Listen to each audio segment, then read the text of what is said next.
I'm not a filmmaker. I'm around film a lot, but I would say, and we're live. Hello. Okay, well, you're right in the middle of the thing. No foreplay this time, Stan. Sorry. All right, we'll figure it out. All right, yeah, we will. Okay. Hey, everybody. If you are just stumbling in, you have somehow followed along on hashtag SPSM. I'm at Doc Foreman. If you didn't know that, now you're different and you can't go back. But I'm guessing that you got here on purpose, and we have another, and I know I say this probably every week, but we have a very special episode. We've been so lucky to really tackle great topics and have great guests this year. And I'm really excited because we're going to be talking about 13 Reasons Why. And you're asking, well, this Netflix show has been out since March, and you haven't really said much about it. In fact, a lot of the suicide prevention community, and myself included, has been relatively silent. And that's not usually our way at SPSM. We usually like to tackle things as they're happening fairly quickly in time. But we've had some complicated feelings about this, and we had to really think through, in everything that is being said in the media, how we would address the topic. And we realized that you were already probably talking with a lot of mental health folks about whether or not this was a good idea. Are we excited that Netflix is having a show that's centered around a suicide so that we can talk about suicide? However, are we really thrilled about how it was covered? And I think a lot of people, including one of our guests, have done wonderful interviews that you've seen in the mainstream media, or that you've seen in podcasts. And by the way, I've been on a podcast with one of our SPSM alums, Chris Snyder. I believe it's like Just Talking, and it's wonderful. We talk about this, but as I thought about this, I think that this is really a topic that the filmmakers should be discussing, how they think suicide should be handled well and responsibly or effectively in their discipline. And I actually don't know that I feel comfortable telling filmmakers what to do. And there were plenty of people releasing talking guides and guidelines, and I didn't feel like I had anything new to contribute. But I did think that we could get the opinions of filmmakers, especially filmmakers who understand mental health and filmmakers who are youth, who are the target audience for this show, which I believe it was Selena Gomez as one of the producers, really talking about mental health in a lot of ways and talking about things that contribute to pain. And with that in mind, we have assembled some wonderful guest experts, a couple of returning folks who are going to be largely moderating tonight's panel. Don't worry, Dr. Bart Andrews is on Twitter. Dr. Bart Andrews, tweet out hi to the people. Mr. Tony Wood is in the background of one of the screens down here. We have two youth filmmakers from Directing Change, and I'm going to go through and introduce our guests. We're going to start with Mr. Stan Collins. Stan, say hi to the people. Oh, Stan, you're on mute. Take yourself off mute. I wanted to just build up the anticipation. Hello, everybody. Nice to see everyone. Thanks for joining us, and a special thanks to Nick and Emma for being here. So Stan, tell everybody a little bit about why because you and I really cooked this up together at AAS, where we were really struggling with this issue. Explain your thinking about this. So my thinking, you kind of summarized it, but I think there's a lot of, I hate calling us old, but we're old. There's a lot of old people and older than us people talking about this, and we needed to hear not only from filmmakers, but also from youth. And so that's what I was really excited to be able to bring in two of my favorite participants. Nick and Emma have both won statewide in Directing Change, and I just value them as people, and I thought they would have some great opinions to share. Now, remind people, we were talking about Directing Change on SPSM this time last year, but remind some of our newer viewers what that is. Oh yeah, thank you. I'm horrible at promotion. So Directing Change is a statewide program in California where high school and youth and young adults make 60-second films about mental health and suicide prevention. We just are concluding our 5th year now, so we're having our statewide award ceremony. So if anyone out there is near San Diego, California on May 11th, come join us. But it's an opportunity for youth to share their voice and their opinions on the subject of mental health and suicide. And so, of course, it makes perfect sense that you as a mentor who's sponsoring this program would help us find really great guests, which is really, I reached out to you, like, who are the best people to talk about this? And I can't wait to get to those. But before we get to those, we also have another returning SPSM alum, Lisa Klein. You just debuted the S word. I did. So anybody out there, if you want to raise your hand, even if you're at home, if you have an opinion about 13 Reasons Why. I don't know if anybody does, but if you do, just, let us know. So Lisa, tell people who you are, tell people what the S Word is and why you're on tonight. Okay.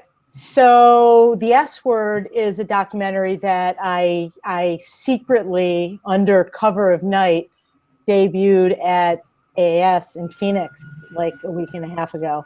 But nobody knows about it. But so I shouldn't have said it probably. But so that happened. And April and I were talking, and we were talking about 13 Reasons Why, because it does come up. And we were talking about, like, from the filmmaker's perspective, which is something that I've been thinking about quite a bit, as all of the, I think all of our inboxes are filled with articles and just opinions and opinions and opinions of this. And when we were talking about it, it's like, I know my 15-year-old daughter's opinion and some of her friends' opinions, but the idea that, like, Nick and Emma, just getting this perspective, I think, is really, really important at this point. And I'm reaching out to you because you are just an experienced filmmaker who understands covering suicide and mental health and doing it well, and has really put a lot of thought into this. And so, Stan, can you help me please introduce our two guests? Oh man, I would love to. So these two special individuals, again, I mentioned, have been statewide winners in the Directing Change program.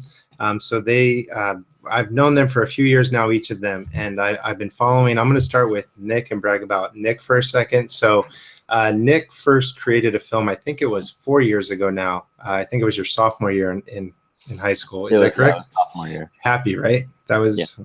Happy. So his film was too smart for the judges, and we gave him an honorable mention. The film was just so good. It had such a valid point. And then last year, his film won for Naivete, which is a fantastic film about mental health and mental illness and addressing the stigmas that we have. So with that, I'll go ahead and turn it to Nick, and then I'll come back to Emma. Is that work? Perfect. Nick, say hi to everyone. Your films, links, if you want to see Nick's films, are in our blogs, and we've also tweeted some out. Nick, tell everyone a little bit about yourself.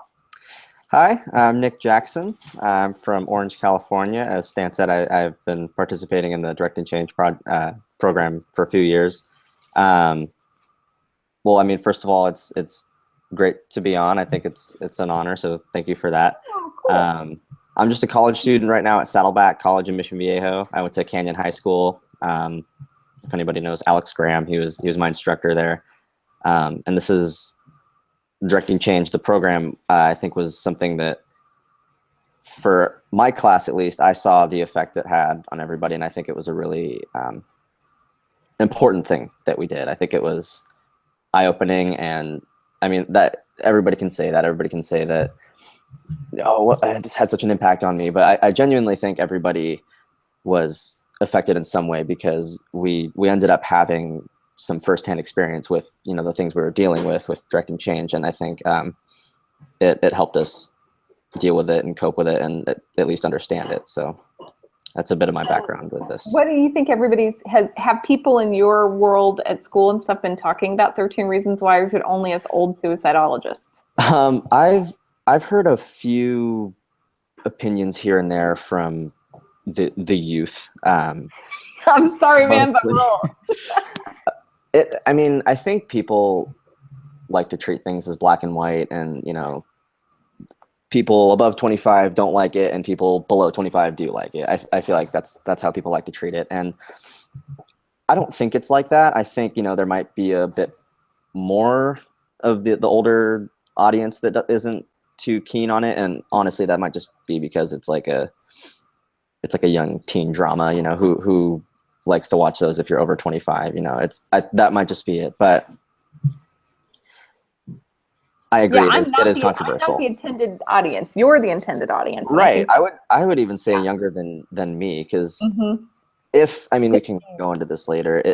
If its intended purpose was to shed light on something and not just be entertaining, then I would think that the audience would be younger than I am, because I'm 18 right now. I would think they would want to hit the problem and strike it before it, the main character's 17, 18, all of them are around that age. I think they would want to strike it before they get to that point. So yeah, I would say the intended audience is around, honestly, 15, 16, around there. If you're just about to enter high school, Mhm. I would say that's who they're aiming for. If So they're we'll trying to talk. shed light on something. Yeah, like we'll talk about that then, and then if that's like if you have an intended audience, what does that mean about your ethical responsibilities? That's a wonderful point, and thank you for. A lot of the people in my discipline, we're not very smart about film, and we don't know as much as you, so you may have to explain some things to us. Just heads up. Stan, Right. can you help All us right. introduce Miss Emma? Absolutely. So Emma was one of our participants the very first year of Directing Change, and she just stole the show at our award ceremony. Not only was her film one of our favorite films of the year, but when she spoke at our award ceremony, when she received her award, she just spoke with such grace. And I don't want to give away too much of her story, but she went on to college, and then she actually switched her major from film over to psychology, correct, Emma? From there, she got engaged with the Active Minds chapter there at Loyola Marymount, and also became an advocate on campus, going into classrooms and speaking about mental health. So she actually graduated yesterday from Loyola Marymount. So way to go, Emma. Congratulations. But she is photographer, journalist, writer. She's absolutely amazing. And it's been great to support her as she first got engaged in this film and mental health and see her move on. So this is Emma Spiekermann, everybody. Emma, say hi to the people. Hey. Tell us a little bit about yourself. Sure. So as Stan said, I did graduate yesterday from college, so doing the best I can here. So I am from Santa Rosa, California. I did the Directing Change contest, and it really changed me in a lot of ways. I mean, I did it as a filmmaker originally, because I did start as a film major at LMU. But then it became so much more for me. I became really interested in mental health. I already was interested in mental health. It's been a huge passion for me for a long time. But then it became so much stronger for me. And it's something I just think about all the time. It's just always in my consciousness to think about mental health. And I talk to people about it all the time. And I did go across campus and made presentations. And so it's a huge part of my life. So. Well, we're really glad to have you here. What'd you think about this whole thing? Have people around you been talking about 13 Reasons Why? Yeah. No, I've talked to some friends of mine who I asked them, like, how do you think of the show as a person who, really thinks about suicide or mental health? I've gotten some interesting opinions. I mean, I think that young people are really into the show because it's very captivating. How it was set up, just as the book. I mean, I read the book first actually in high school because a friend of mine who actually kind of struggled with some of these things really related to the character. So I have a lot of feelings about it. I have very mixed feelings about the show. I'm looking forward to having a more complex conversation. The good news is we're not doing the short, mashable version of this.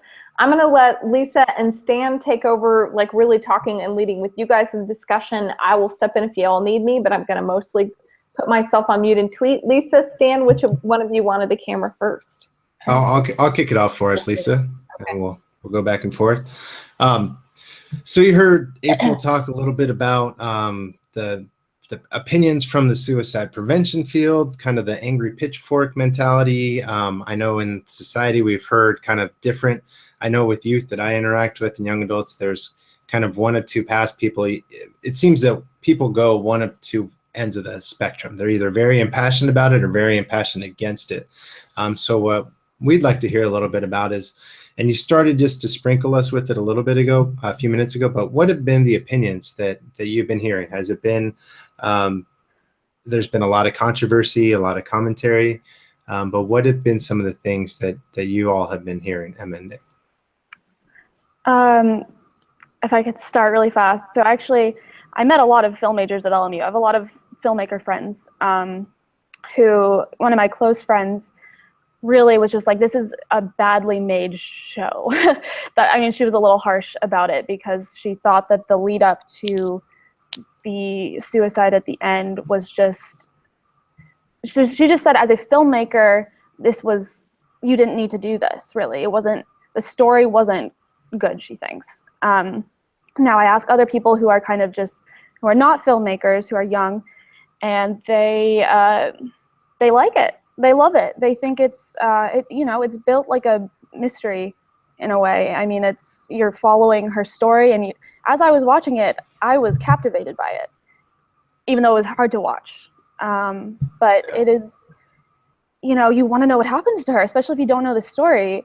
It's fascinating to follow her journey, because you have to get to the end, because that's what it's leading to. I actually kind of stopped watching it at times because it was too hard to watch, but I had to see it through. And I'm someone that thinks about this a lot, so I feel like most people will watch to the end because there's so much hype around it anyway. I mean, everyone wants to know. Everyone wants to see it, so that's kind of my thoughts. What did your friend not like about it? I'm trying to remember exactly. I think she kind of just said, we talked about it because she cares about mental health as well, and we talked about how they don't talk about mental health on the show, really. They don't really talk about depression. Then she goes to the counselor, and he doesn't help her, and he blames the sexual assault on her. And also, what bothered me personally was she really didn't speak to the parents, and they were so supportive, yet they kind of used the store, like them trying to figure out, how to take care of the store. The parents were so stressed out that, they try to make it like, oh, she can't talk to her parents, but I really think she could have. And I really think it would have been great to have an actual conversation about how are you really doing with her? But of course, that's not going to create drama. She had to not be able to talk to anyone about it. So I just want to go on one before Nick, because I want to hear from you. I'm wondering, like when you said like about the counselor, that, so she said that it was bad, but right. Was it that intentional, I wonder, Yeah. to show the counselor that way? Because that is kind of the way, particularly when it comes to something like rape, it's like, how much victim shaming is there? That's true. And I mean, I thought that was such an important point though. Yeah, because, people don't want to go to the police for this reason. People don't want to talk about sexual assault because there are so many universities that are not helping victims. And so that's accurate, unfortunately. I mean, as a college grad who actually wrote an article on sexual assault, this is like an important issue to me as well. Unfortunately, yeah, I thought that was kind of important and accurate, and unfortunately, that's why people don't speak out about it. So yeah, it's tough. Yeah. So Nick? I agree with a lot of that. To piggyback on what you were saying, they didn't really talk about mental illness or depression specifically, because I got up to a point in the show where, she's dead the whole time, obviously, and I think it was like halfway through, or maybe even a little bit past halfway through, it was like she's supposed to be suicidal, and I think in the timeline of this whole thing, she kills herself in like a week. And they're not really portraying, at least I felt like, depression really well. She was still like, I'm going to make sarcastic, like little comments, and I'm still pretty peppy, and I'm still in a good mood and stuff, and I'm like a likable main character still. And I don't know, I guess I'll chalk that up to like, this show tried to do too much in too little time. They tried to hit suicide, depression, rape, abuse at home. They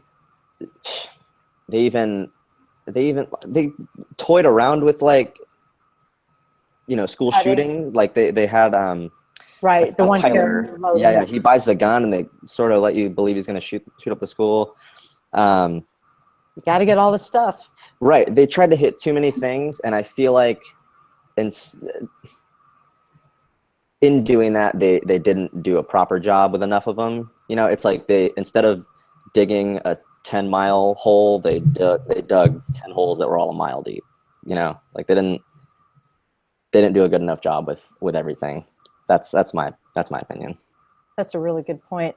If I can ask a question, because I'm really curious what you guys think about this, because this is something I've been thinking about a lot. So the title, 13 Reasons Why. So 13 tapes, 13 people to blame for somebody's suicide. So tell me how you reacted to that. Do you want to start, or you want me to You start? go first this 'Cause time. I got an answer. Okay. The show,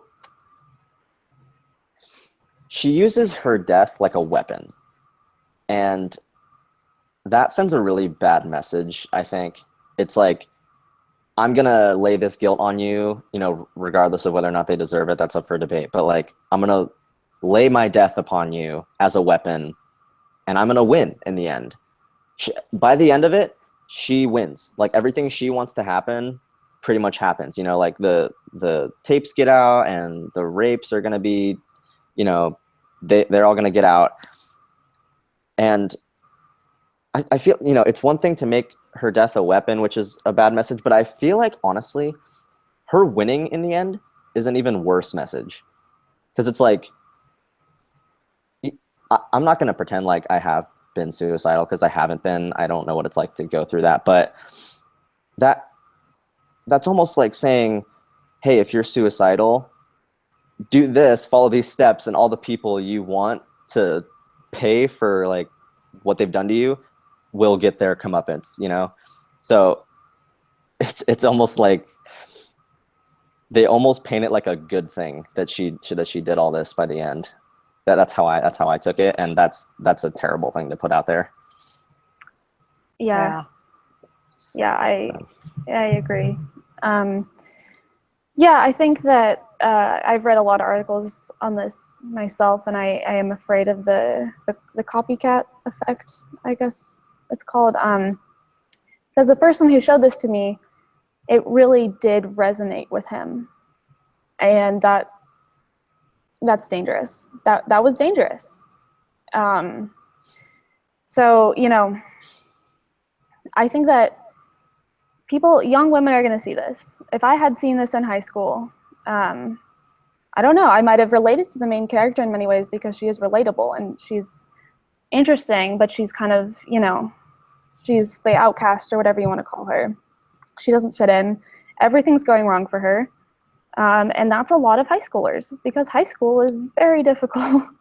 High school is so hard now. You go on your Facebook, you go on social media, everyone looks perfect. You know, it seems like everyone has it figured out, even though they don't.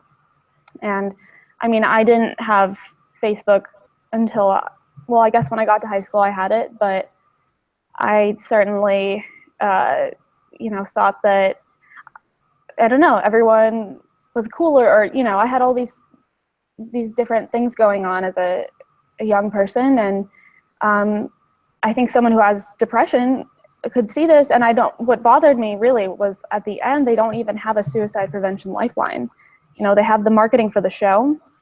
And so it says, go to our website. And I do not think that a teenage person is going to go to this website and be like, wow, let me get help now. I mean, maybe, I hope so, but I don't know. Honestly, Did a lot of your friends notice that? Do you think a lot of people noticed I don't that? think so. I don't know. I mean, I know my friend who watched this said, well, okay, at least they had the after the show part. And I do appreciate that with the psychologists and the professionals, and I think that's great that they did that. And you're talking about the segment that they did that was kind of like a post, like episode 14, or it's like a half an hour. Okay. But someone could also quit the show without seeing that. Yes. You don't have to watch that part. So that worries me. And I don't think that, you know, young people are watching this as a mystery. I don't think they're watching this with all these things in mind necessarily. And so that's just kind of worrisome to me. Because I think that, 13 reasons basically blaming on, if these things happen to you, this is the way out. That really frightens me, honestly, for someone that's at risk.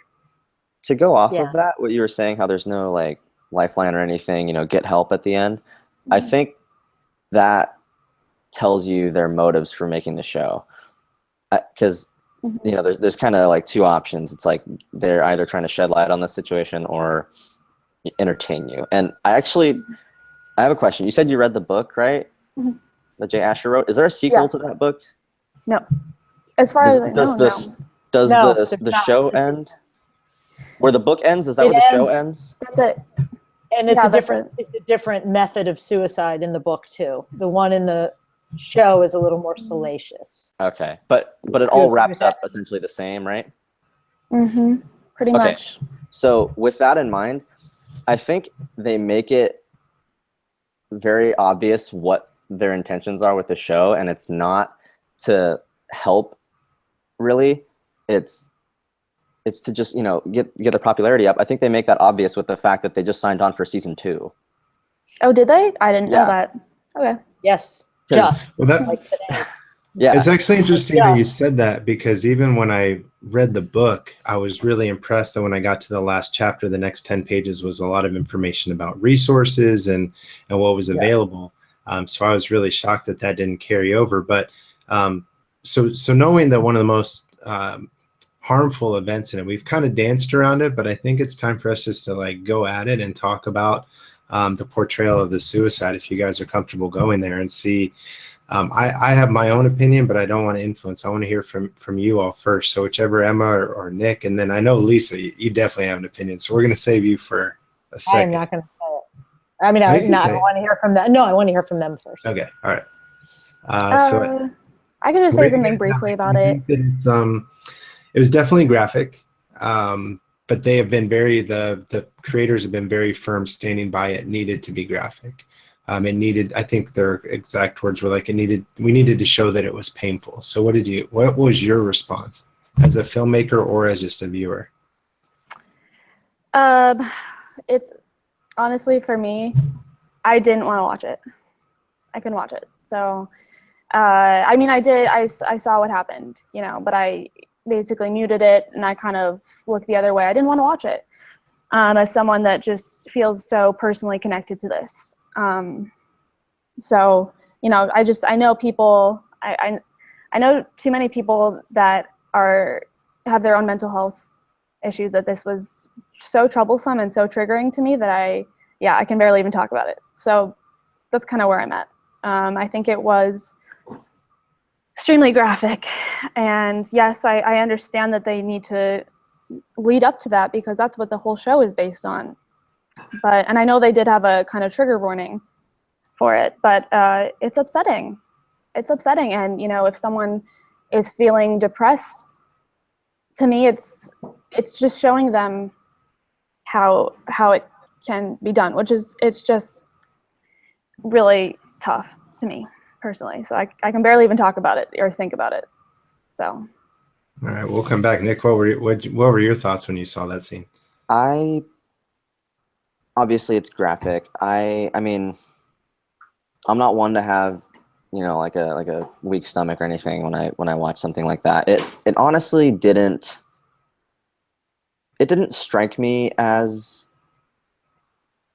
something that, I mean, well, I don't know. I guess I did expect a response from it, you know, from an audience.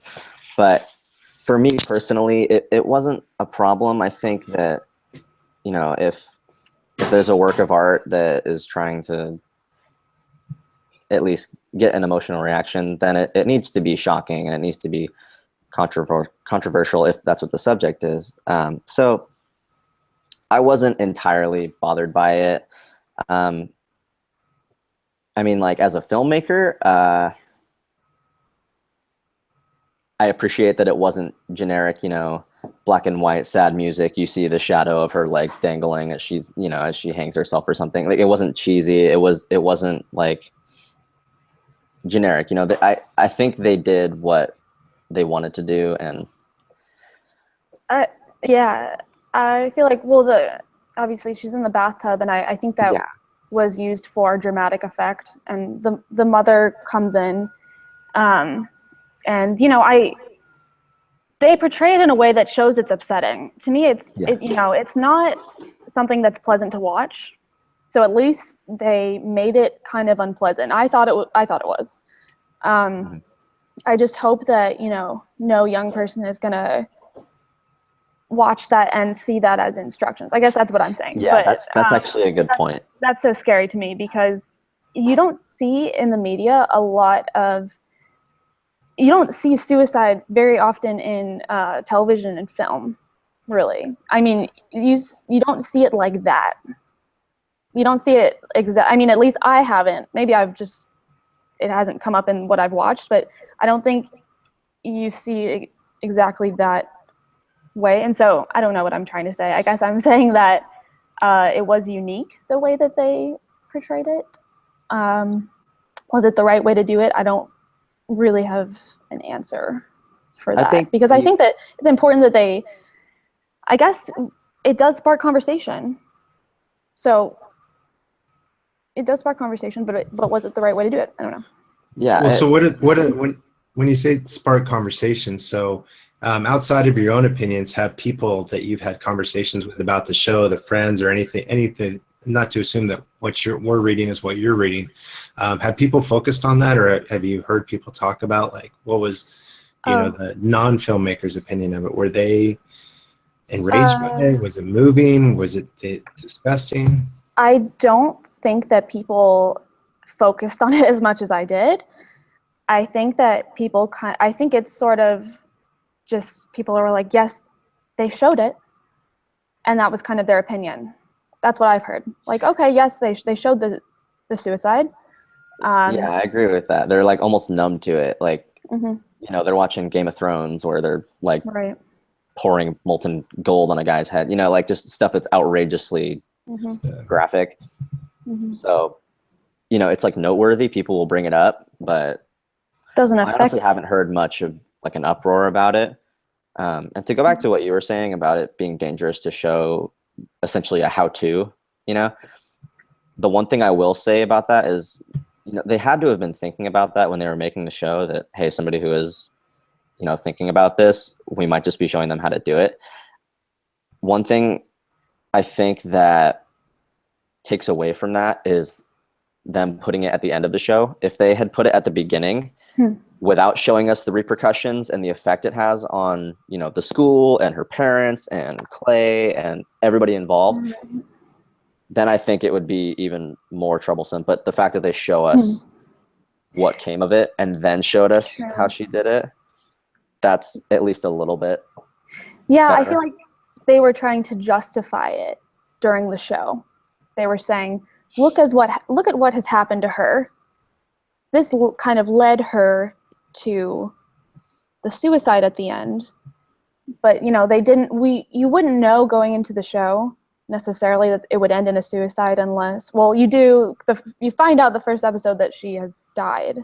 So you know that that's going to happen, but I guess they're trying to delay it as long as possible so that you understand how she got there. But the fact that they're blaming it on 13 reasons why she did it is the problematic part to me, that you can name them. You can say, well, this person and this person, that's the reason why she did it at the end. I think that's how someone would comprehend that.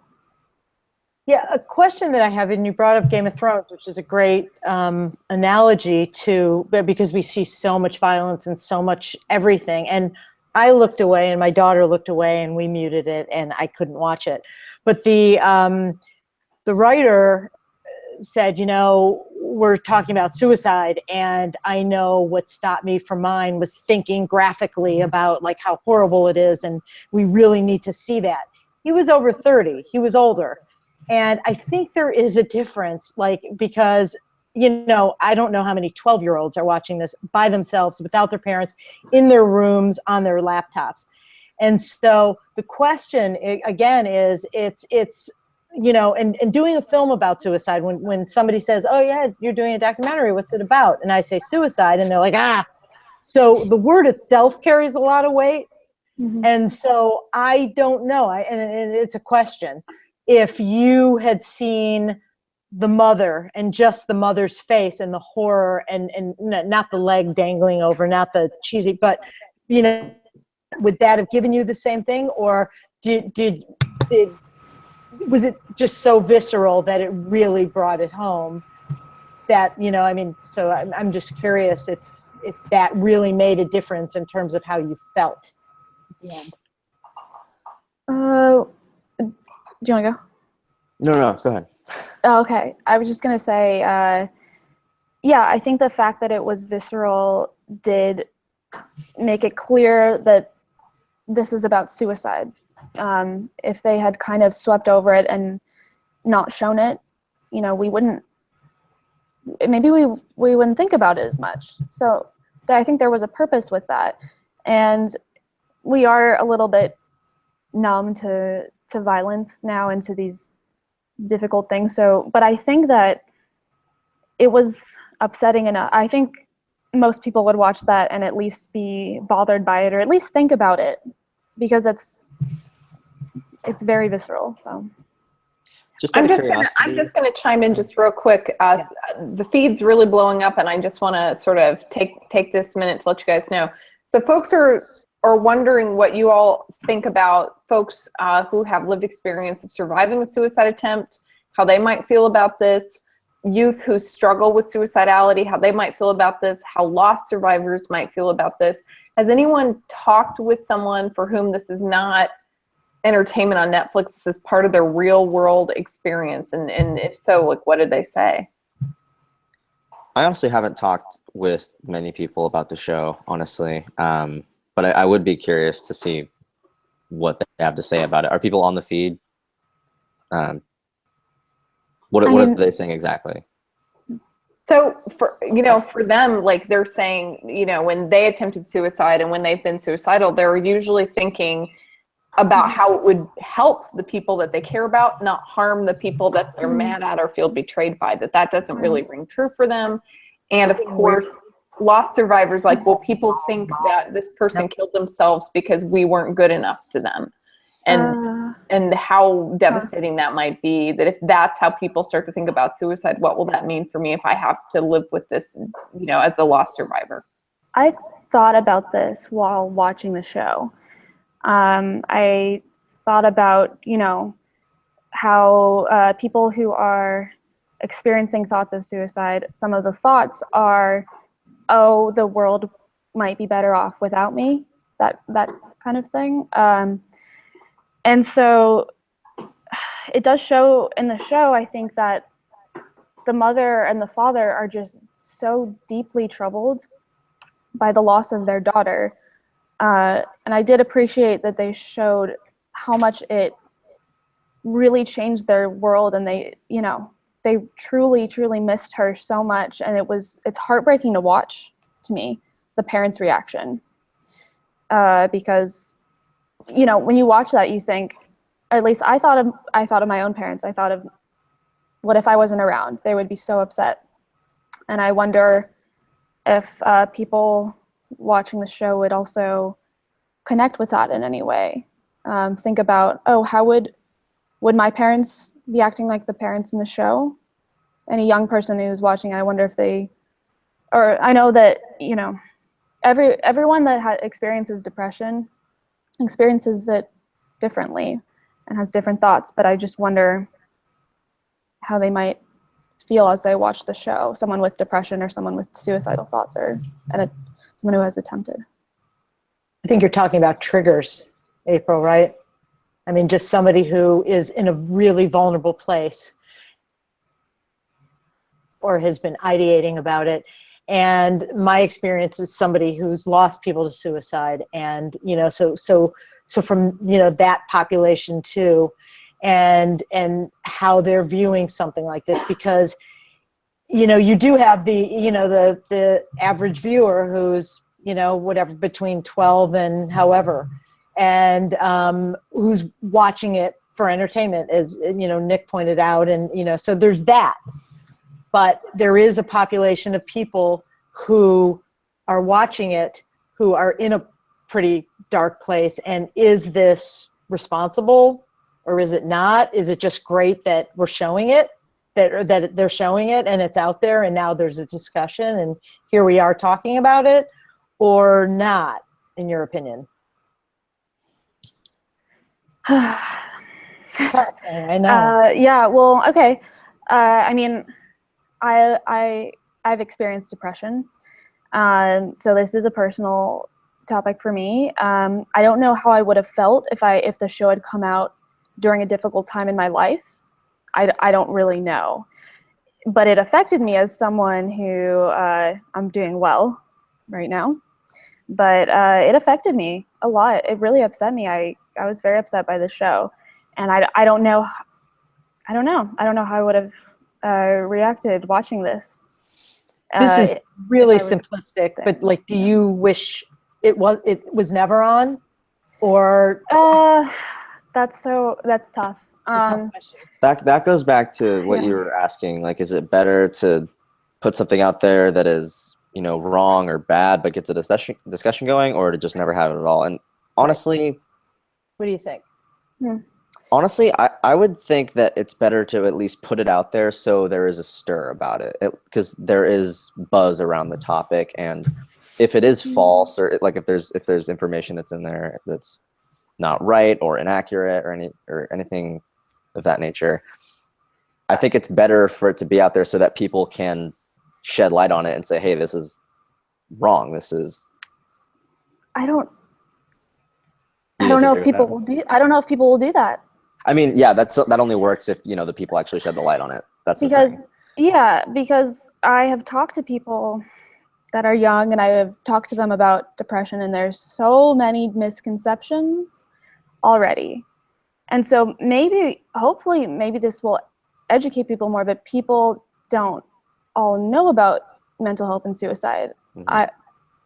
I feel like we're kind of a minority. I hope that it's becoming more mainstream. Maybe this will make it more of a topic to talk about, but will people have the right information? Now, I know in the show that I think they kind of tried to portray some of the signs of suicide. Like, she cuts her hair, so she's making a physical change. She gives away her belongings. So I know that maybe they're trying to hint at these are the signs, but I don't think the average viewer is going to catch those and think anything of them. I don't really know if someone will notice that. That's an interesting point. So you're saying that if the goal was to educate, they were so elusive in the education that the average person might not have even picked up on it? I think so. Yeah. That's interesting. That might just be the filmmakers going, okay, we don't want to shove something down their throat. Yeah, maybe they don't want to, yeah, exactly. Maybe they don't want to be too, this is about suicide and Yeah, they don't want to educating list, people. you know, But symptom number one. that's text on important, screen. though. It's so, like, this is a show about suicide. Like, the viewers Yeah. need to understand what are the warning signs. Mhm. So I can be aware that I guess the show is trying to get out at treat people well, because you never know what could happen to them. But what And it got about if better. someone's already suicidal? Sorry. No, go ahead. But what if someone's already suicidal and their friends aren't going to necessarily pick up on these little things because it's hard to pick up on, you know? Do you think a high school kid is going to walk away thinking, I better be nice and stop bullying? I don't know. I hope so. That's what a lot of them say to me. I mean, that's what I hear. I would say 80-90% of the high school students I talk to are saying, you know, it made me really think about how I treat people. But then I think the conversation is really almost more about the other 20%. And then I think this is the heart of your question, Lisa. Is it worth reaching out to those 80% to endanger this other 20%? Is it worth risking how it's going to impact these so that we can make them think about how they're going to treat others? But one thing I hadn't really thought about until we started talking about the parents, and I'd be curious to get Nick and Emma's thoughts on this. Because earlier, I think it was Emma, you said, like, this is Hannah's characters, like, pointing the finger, and these are 13 reasons why she killed herself, and it's your fault, and it's your fault, and it's your fault. But the other reaction that I didn't really think about was the parents' reaction, because now they're suing the school. So now they're also saying it's somebody else's fault. So everybody, as a suicide, person in the suicide prevention world, I'm kind of like, wait, so, the Hannah's saying it's everybody else's fault. The parents are saying it's somebody else's fault. Can I say one thing about that? Can I say one thing about that?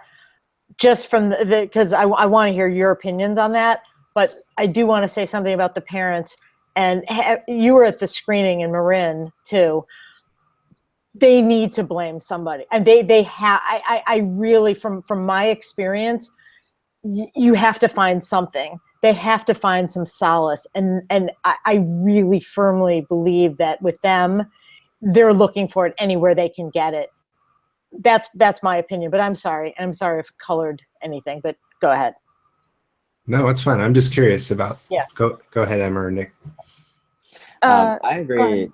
I agree with Lisa. That's a pretty solid point, because they even bring up that the mom is constantly bringing up that like she didn't leave a note. Like it's easy to forget that like they don't know about the tapes until like the tail end of the last episode. They don't know any reasons why they lost their daughter. So I think that's a really solid point, that they're like looking to grab onto anything to find as a scapegoat. So yeah, I agree with that. It drives me crazy that the kids can't just give the tapes to the parents the whole time. I know it's for the story and I know it's for the drama, but it drives me crazy. And because I just feel for the parents, because, you know, real life parents, they want to know what happened. They do need someone to blame. They're like, this isn't our daughter. She wouldn't do this. There has to be reasons. So it's the 13 reasons. But yeah, but no one says, oh, was Hannah depressed? Was she experiencing depression? What was going on with her? I mean, I guess they are asking what's going on with her. And then, you know, they show a couple of sexual assaults in the show. That's something that I feel like the show that's not really coming up very much. And I wish that was talked about more, because I'm not saying that causes suicide, but sexual assault is a huge issue that's just not being discussed, and I wish it was discussed more with this show, because it can lead to depression, which, Well, you know.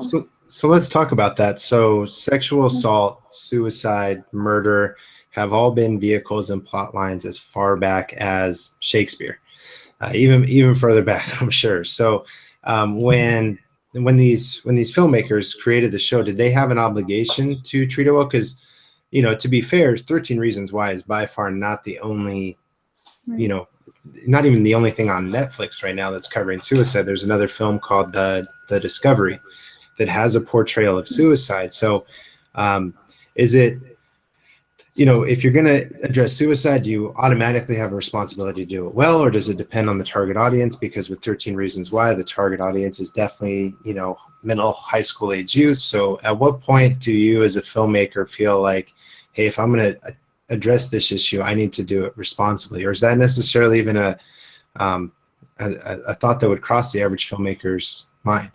I think that's a responsibility regardless of what the topic is. It's even more apparent when you're dealing with something sensitive like suicide, but it's, you know, if you're making Moana, you still there's a responsibility there to portray a culture, right? You know, granted it's like a fake, you know, the island they're on is fake, whatever, but like what they're drawing from is real. So like even from something like that, there's a responsibility there, and the arts are universal, and in theory, everybody will see it. You're putting it out there. So I think if you're going to portray something, it needs to be done right. So, I agree. Yes. Yeah, there is a responsibility there. Oh, go ahead. No, sorry. I was just going to say, I think that high schoolers are going to watch this and they are going to relate to the characters in some way. I think they made Hannah a really likable character for a reason, because they want people to see her and they want them to say, oh, I don't know, maybe I see myself there, or I see she's such a good person, she didn't deserve this. She didn't deserve any of the treatment that she received. But the fact that she is so relatable is, to me, the dangerous part, because, you know, people watch that and relate to that. But I think it's absolutely a responsibility to do these sensitive subjects well, because they affect real people, and real people care about these issues. And, you know, we watch it and we have our thoughts about it, but so many people are touched by suicide, and so many people are touched by sexual assault. And we need to start in high school, really, I think, educating young people about these issues, because what are they going to do when they watch something like this? They're going to have thoughts about it. So we need to talk about it first, or we need to have a good way of addressing these issues, because they will come up, and they do come up in movies and films, and they come up in real life with people you know. And I'm just going to underscore the point, which I don't think has been said enough, and you guys have done a beautiful job, but it bears repeating. that this film is rated for a more mature audience than is clearly the target audience. This is an audience, the film is made at a graphic level and a subject level sort of maturity that it's not recommended that kids watch this without parental supervision. And yet this is Netflix, where kids like my daughter, who saw it without me knowing. I found out last night that she'd started watching it because kids can access Netflix in their rooms, on their phones, alone. It's for a demographic and in a medium where kids are going to probably be able to binge watch it on their own without parental supervision. And we know it is more mature than is developmentally recommended. And the filmmakers knew that. And that's starting to make me a little itchy. So I think the question now is, and I hear that, is it's happened and it's out there. The genie's out of the bottle, or whatever brilliant metaphor we can come up with. What do we do now? Guys, it's up to you. What do we do?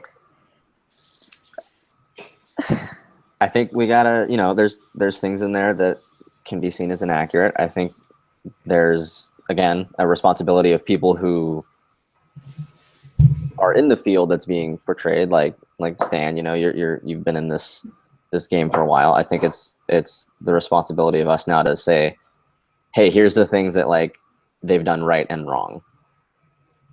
And that's a thin line to tread, because April, like you were saying, it's tough to tell filmmakers and authors and musicians and so forth what to do, because it's art, and we shouldn't, that's the goal.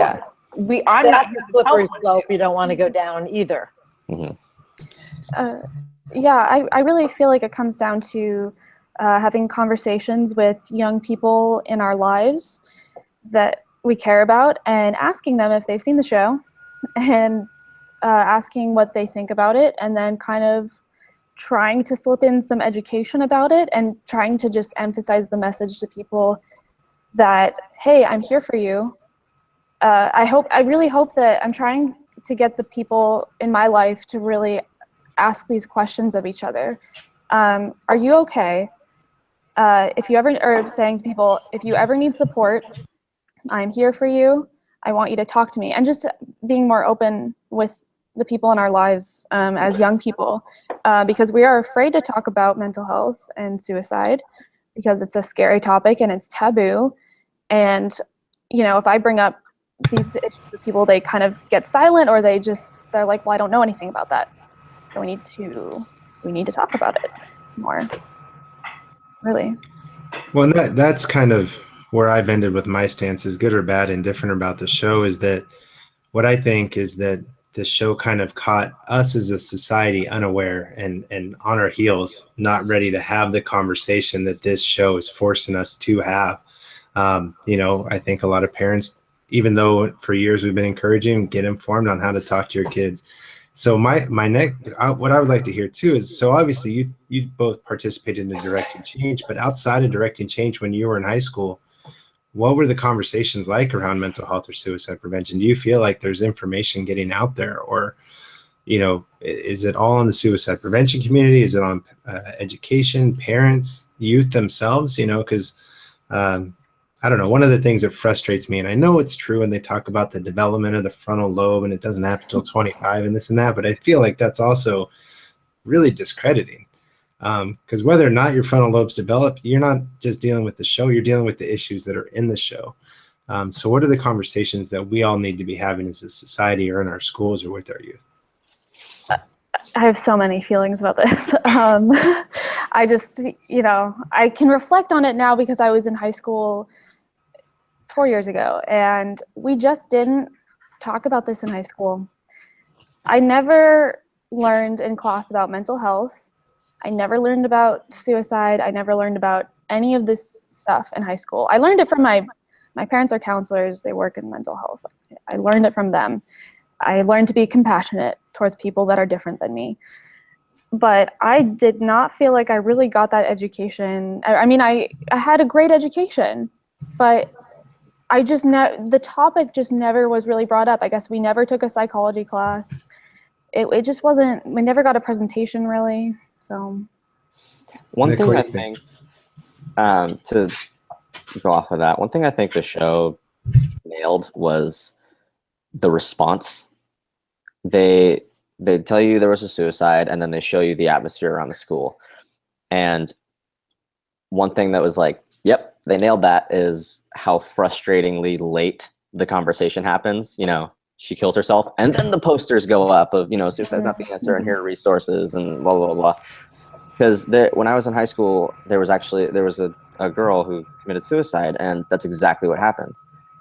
You know, people started talking about, like, oh, you know, suicide's not the answer. The posters went up, and you matter, you are loved, you know, you're beautiful people. That all that started happening.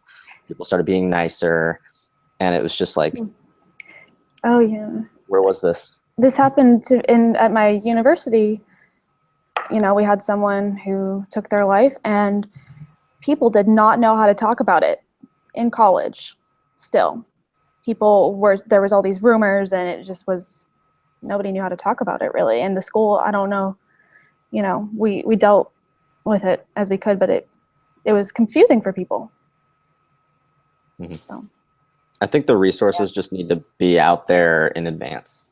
It needs to be a thing that is readily available at all times and promoted at all times, because, you know, it's not like waiting for it to happen and then doing it. Yeah. It shouldn't be on Netflix to educate everybody about suicide. That should have already been happening, and that's a really big problem. Yeah. Yeah. Right. We're getting to the last couple minutes of the show. I have to tell you, the Twitter feed is going really fast. If you guys get a chance to go look at it, I know it's only old folks on Twitter because you're all on the Snapchats, but if you can go give it a look, they might appreciate a comment back.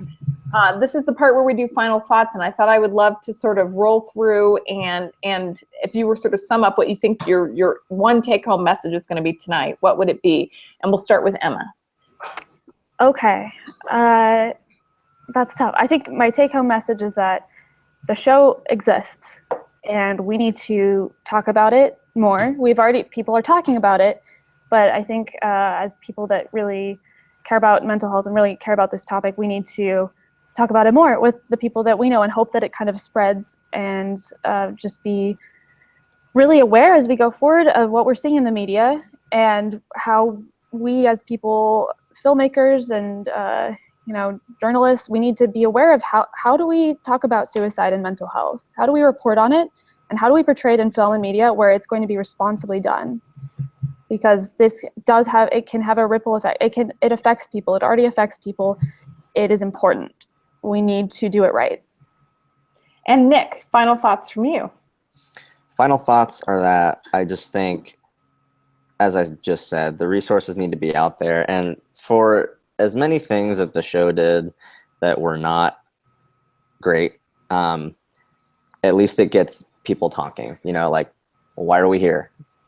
Because the show exists. So good point.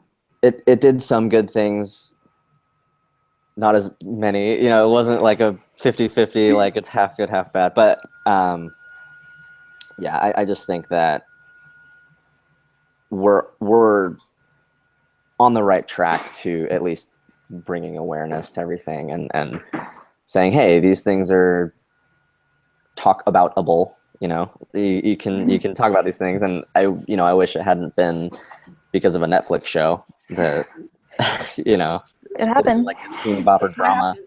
I wish it was something that was taken a little bit more seriously. And, you know, honestly, I think because it's like a teen drama, people might not take it seriously. This is just something I'm thinking about now. You know, like, how seriously do people take Pretty Little Liars? You know, like it. Pretty damn seriously. Yeah, I mean, it is a serious topic, and it could have been done more tastefully, but at least we're talking about it. Lisa, final thoughts. I think you guys have given me a lot to think about. I mean, as a filmmaker, as somebody who's doing this stuff and trying to be as thoughtful as possible, I realize with this series coming out, there are a lot of things you can miss. I mean, you work as hard as you can, and you try to be as responsible as you can and have as much empathy as you can, and all of that. And at the end of the day, you still want to be creative and create something that people are going to want to watch, as opposed to a PowerPoint presentation. And it's tough to do that balance. Fantastic. Stan.